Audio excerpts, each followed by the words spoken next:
So, it's no big surprise that women outlive men by a pretty significant margin.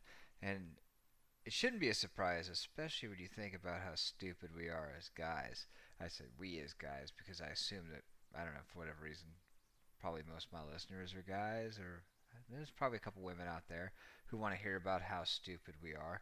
And ladies, are you in luck today? Because I'm going to tell you a story, a true story about how stupid we are as guys. Particularly as teenage boys. This is like when most guys actually die before they actually become men. Is in that little tender age, right? Between 15 to 24. So, without further ado, we'll move into this. The names have been changed to protect the ignorant.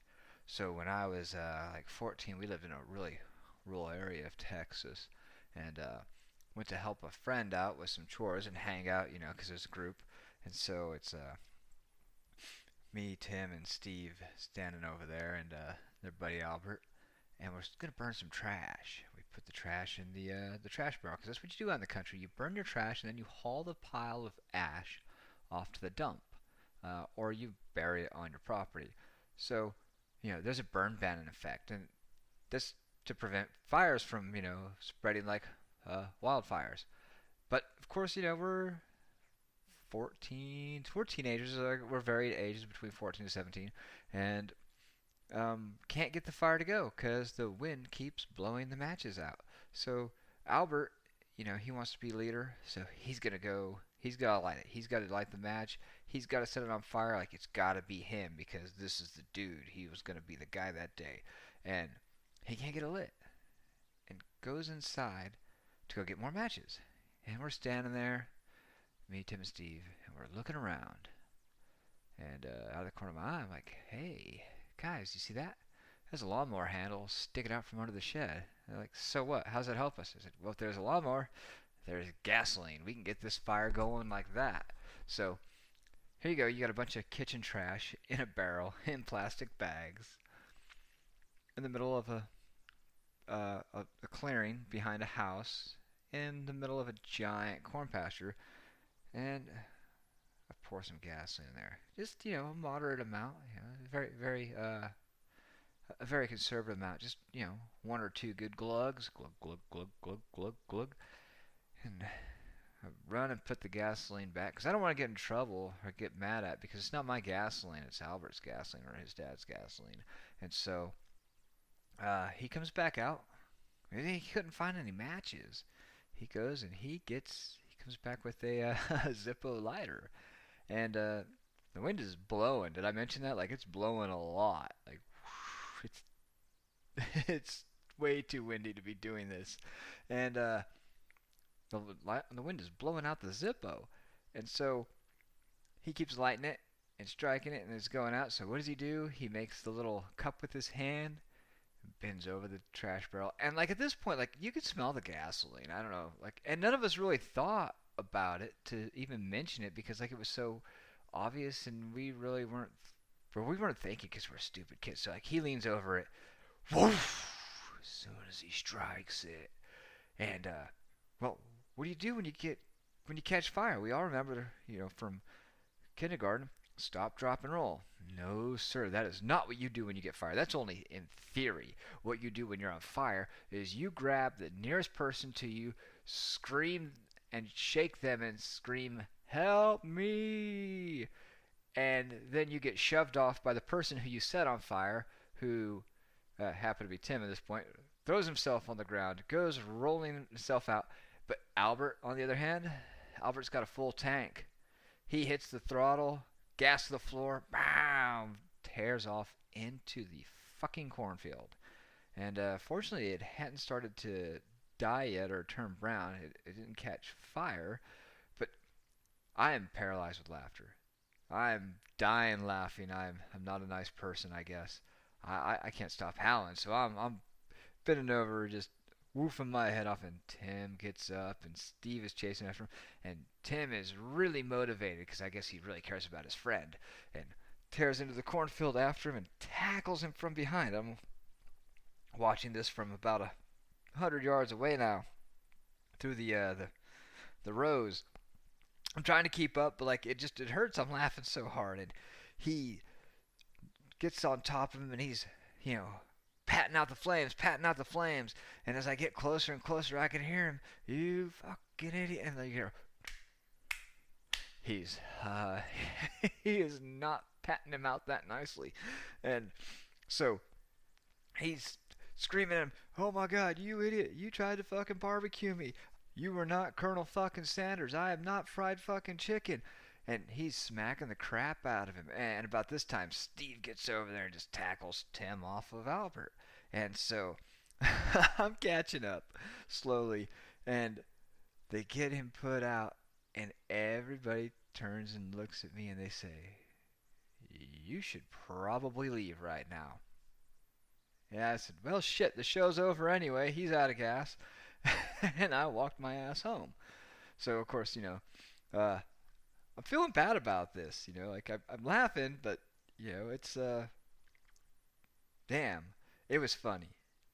Especially because I wasn't the one that was on fire. Everybody else was mad at me, especially Albert, I guess. And so, um, you know, they take him to the ER, and he gets patched up. And I find this out because I can't stay away. Like, these are my friends. Like I gotta go apologize. I gotta go see what's up. And so I knock on the door, and Tim and Steve are there. Because like they had checked on him. I think it was actually like 2 days later I waited to show back up. So Albert's there, and he wasn't burnt that bad actually. Um, I'm surprised he wasn't madder at Tim for like kicking the crap out of him.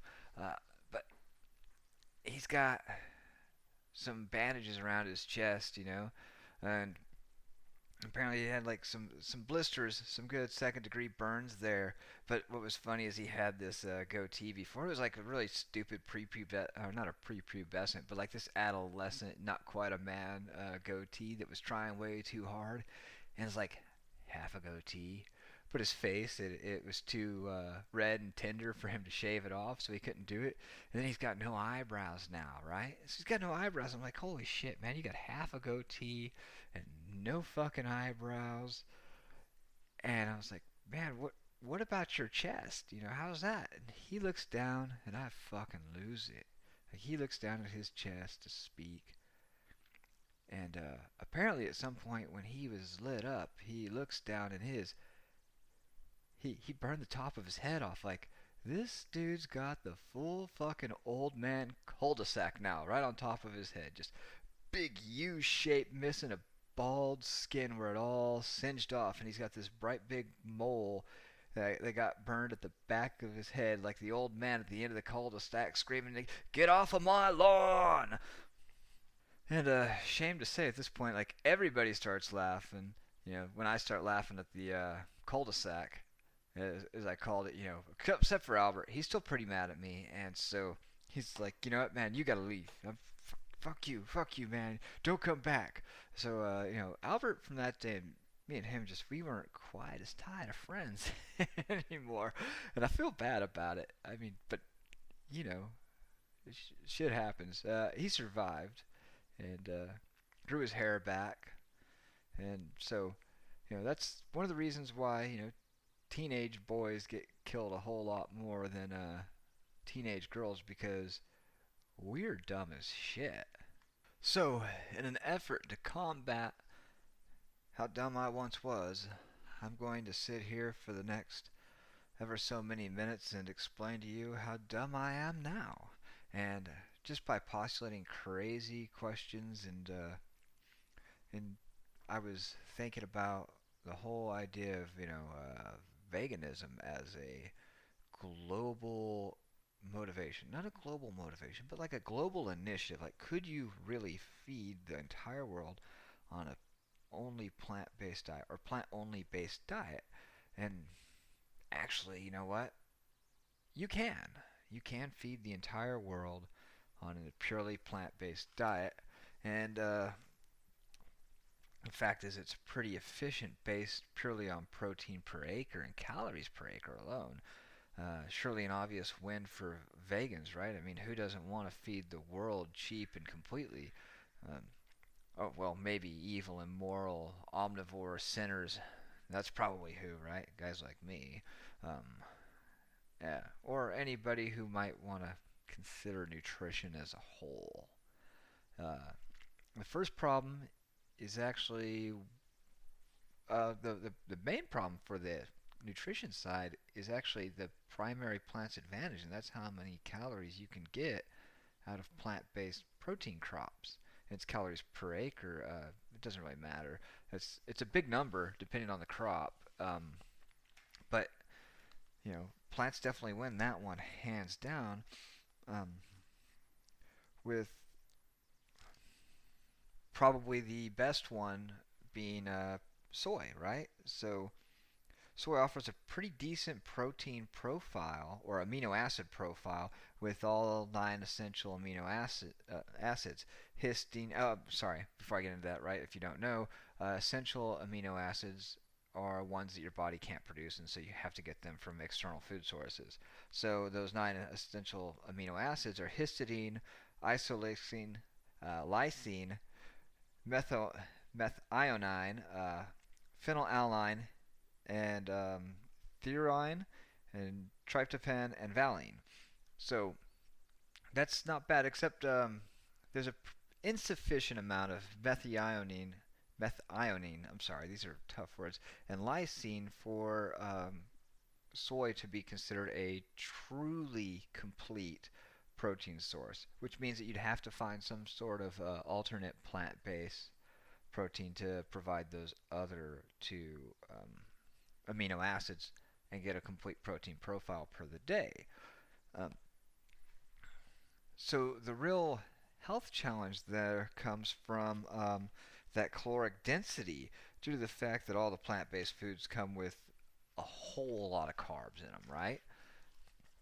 So I know what you're thinking, but Bill, there's 9 calories for every gram of fat, and there's way more fat in animals than there are in plants.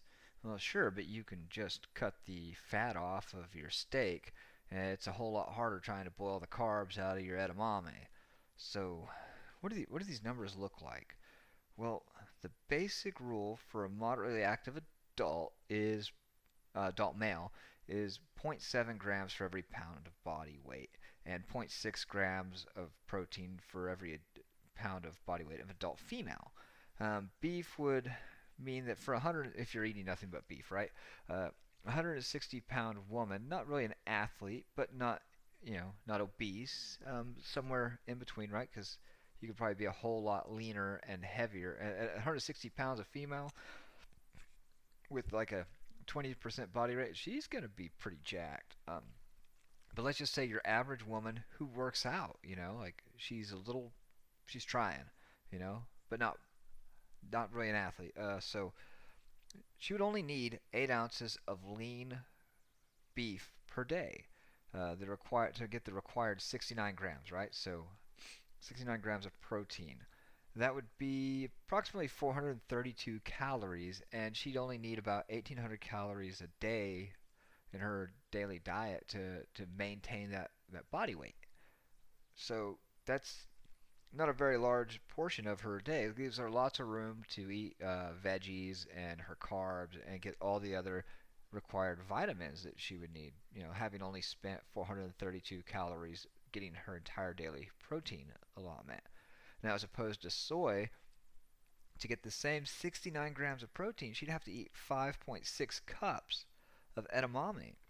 That's 982 calories, more than half her daily caloric allowance.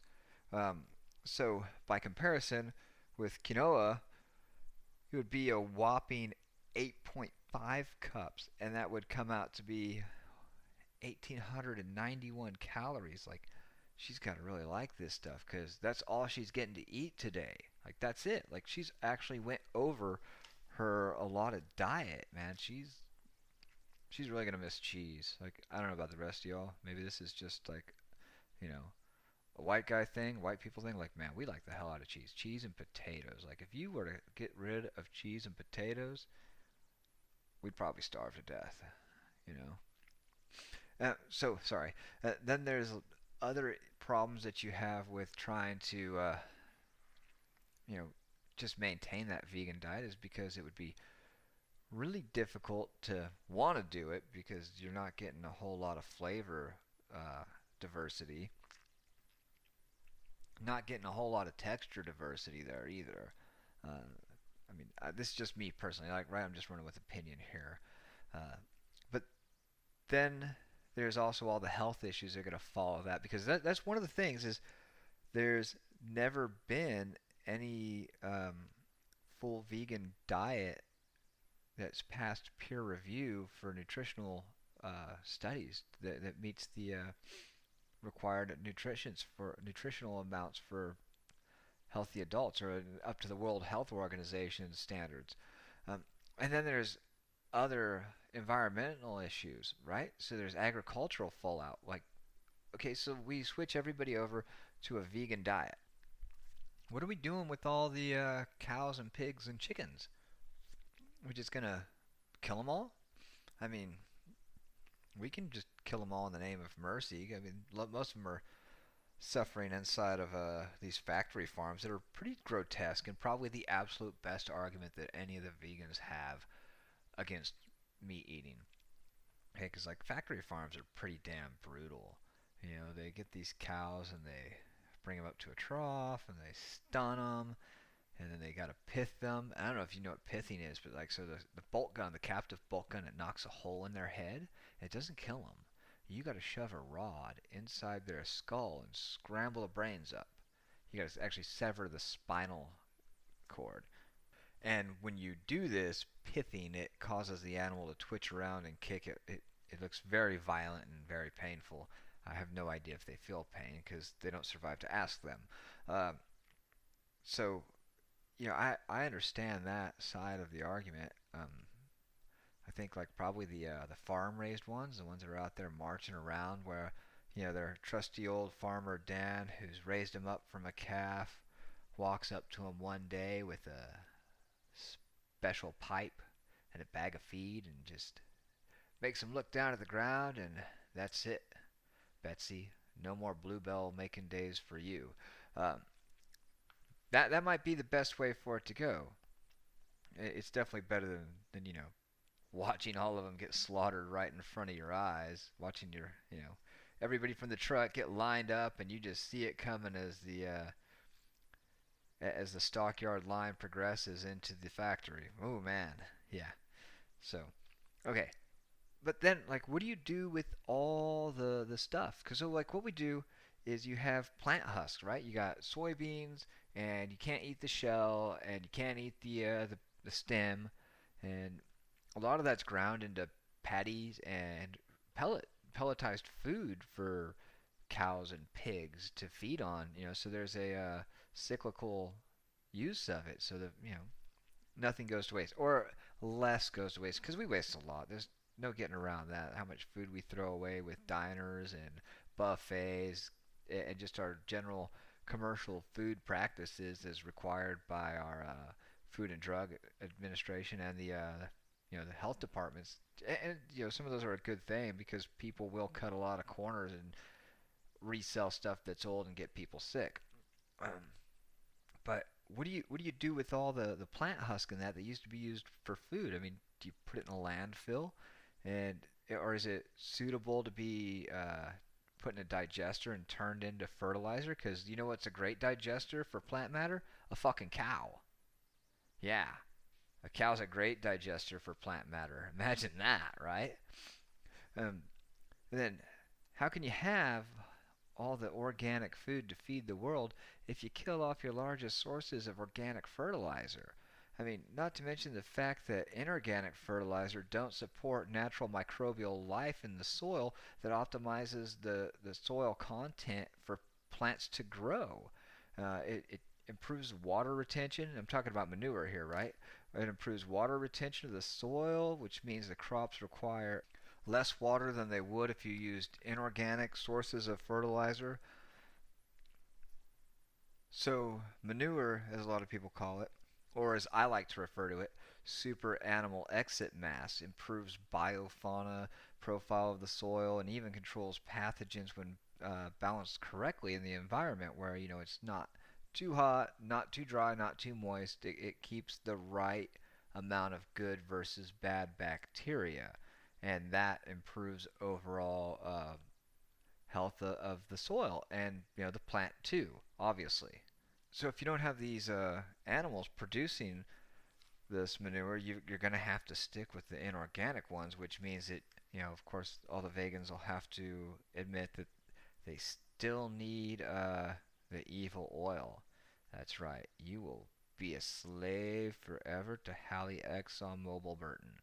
And they will keep raping your planet, drilling her in both ends simultaneously, um, and squeezing every little last drop of her goodness into their thirsty fucking wallets so that you can have yourself an extra plate of tofu bean curd. And so how are you going to get around that? I mean, and then you've got the other side of the inorganic fertilizers is that they're highly water soluble.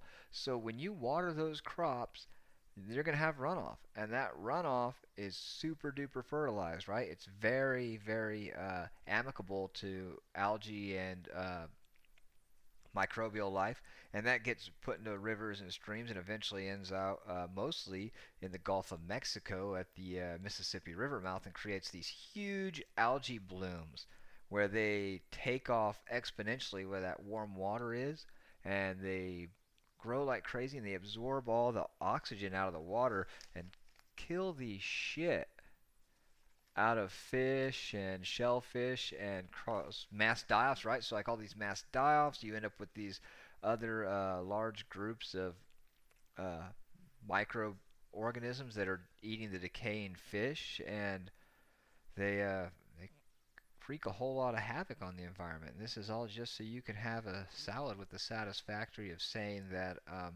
you know it was animal friendly. I don't even want to get into the idea of how many smaller organisms get killed to make the land mass for massive crop growing. I know there's an entire argument about how much of farmland is actually dedicated just to keep the livestock animals fed, and that's probably a subject that could be gone into for a while.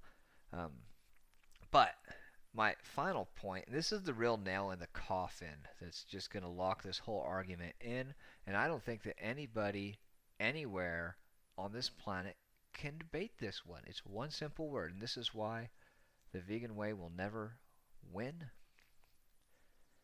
Bacon. That's goddamn right. Bacon. Crispy, crunchy, goosey, however you choosy, delicious pig magic. It wins every time. Bacon makes everything better, even quinoa or Kiowa. I don't know how to say it. Quinoa, that's how I'm going to say it. So hate me, okay? Hate the quinoa saying guy who doesn't know shit on the internet. And speaking of things that I don't know shit about, like, holy fuck, what is going on in the world right now? Especially here in the good old US of A. Man, we are trudging rather precariously through the coronavirus.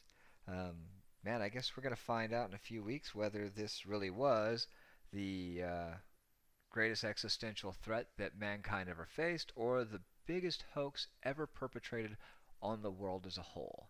Because I can't imagine that this many people in this many close group protests are going to be immune already.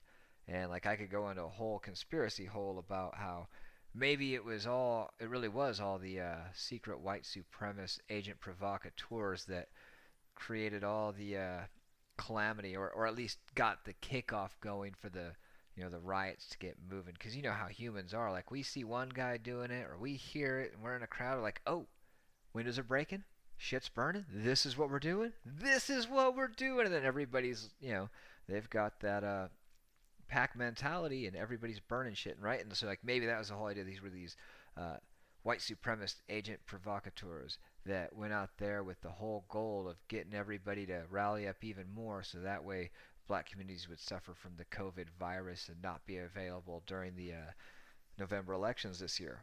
Seems highly unlikely, but the structure is there at least for that storyline.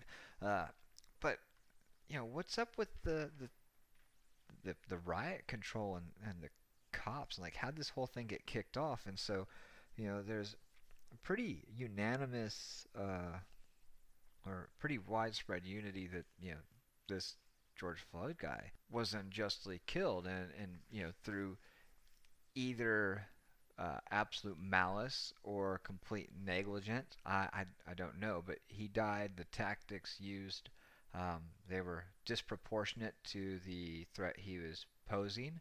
I saw that, you can look and see the cops on top of him at several points. They took their hands. They were just had their hands like sitting on their waist. Like he's not bucking around. If he was, you know, compromising their balance and struggling, they would have had to balance their hands on the car. So it was pretty clear that he wasn't resisting anything at all at that point. So it was time to get the heck up off of him. And then there's that other the other cop who wasn't on top of him, who's serving crowd control, and he's standing there watching the whole thing go down. And so it's got me wondering, like, why didn't he do anything? Did he really feel that things weren't going wrong, that everything was all right? And so, or is it like, what fraternal issues inhibit officers from speaking up or intervening when they witness misconduct? I mean, is it their typical social inhibition, or something more sinister, like some sort of elitist mentality, or just uncertainty of what to do because their training sucks? I know that police officers, unarmed training, it's shit. Like, used to train jujitsu, and we had cops come in there who'd been completed the academy, and like they didn't have a clue what they were doing. Man, they didn't have a clue what they were doing on the ground. Um, really, really sad to see that. Now, I know like there's all sorts of different dynamics that come into play on the street versus on the padded mats of a jiu-jitsu school. You've got, of course, the ground itself and different surfaces that are not padded mats, and you've got always the possibility of other combatants jumping in and attacking, simultaneously, and then you have the weapons come into play. So you've got to adjust tactics accordingly, but that doesn't mean that the tactics that they use are still the best. That they couldn't use some polishing, and that not, there's enough refinement within those tactics for them to be able to adjust and escalate appropriately as they assess a threat. Um, so that leads me to think: does the academy also prepare these officers to deal with things like audio exclusion? Like they get into a wrestling match with a perpetrator, a suspect, whatever you want to call him, and so they get him pinned down, and then people start to gather around, and they're just so focused on restraint and making sure that they don't get jumped or attacked from other angles that they don't even bother to notice the suspect or whoever they have restrained is in serious medical distress. Maybe they learn to tune it out, and they've just blocked it out. And maybe not because they're complete sadistic psychopaths, which there's probably a handful of them out there that are, but maybe a lot of these guys are just, they're just so completely jaded to the idea that people are really having medical distress, which I think is, if that's the case, they're pretty stupid, or their training is shit. It's going to go back to training, and then just, um, you know, they just misinterpret the cues of medical distress. And then the other thing is, like, the way that they choose to initiate force, especially like when it comes to deadly force. I don't know if you remember the whole Daniel Schaefer thing, man. Dude, all details aside of how it came to this, he was unarmed in basketball shorts, crawling, shirtless on his hands and knees down the hallway of a hotel with an AR pointed at him, over the report of a weapon, and so he's crawling and being told what to follow the instructions, and kept naturally reaching for his waist as he crawled, because his basketball shorts, or his boxers, I don't know which they were, kept sliding down off his ass while he's trying to crawl, and like, it's really unnatural for anybody out in public, whether it be in the presence of any stranger at all whatsoever, unless you're a real weirdo, to be okay with your pants just falling down. And so, a lot of times we really make this assumption that it's fair to allow officers this benefit of the doubt that maybe it's audio exclusion, maybe it's stress induced, it's fear that causes them to react so extremely. It's their training, right? They were trained to react this way, and that they were nervous and that they were in fear for their lives. Is it fair to grant highly trained officers this consideration of stress induced tunnel vision, but simultaneously expect an untrained citizen to react and comply with perfect calm while having a gun pointed at them or being pinned and cuffed, especially, I guess, under the point where they feel like they're becoming respiratory distress. Like, man, that whole panic can set in there and really just cause somebody to freak the hell out. Everybody knows somebody, or at least knows of somebody, who has extreme claustrophobia. So it's not beyond reason to think that sometimes you might arrest somebody who's got this extreme claustrophobia. And I know, the casual dismissal of that as well. You should have thought about that before you made a mistake and broke the law. Well, you know what? The thing is, you don't know they broke the law. That's what court's for. You don't know they broke the law. It's assumed by the officer that they broke the law, but they make mistakes. They make mistaken identity all the damn time. Shit, they can't even get the address right on no-knock raids enough times for that to be a questionable practice, like a highly questionable practice. In fact, it ought to just not be a practice unless someone's life is in immediate danger. I mean, this seems like it should be so obvious. We don't need to go kicking doors over plants and powders that people are voluntarily consuming. I mean, getting cops and citizens killed over recreational substances that come with deadly consequences, but so do fucking dirt bikes. Okay? I mean, we gotta think about a different way to move through this world. It's just really weird, and man, I don't know. Not really sure how to end this one off on a clever note, but I've gone well after the 30-minute mark, so I'm just gonna shut up while the shutting is good. Thanks for listening, everybody. This is the UnStoppaBill podcast, and I am your host, Bill Unstoppa. Have a good night.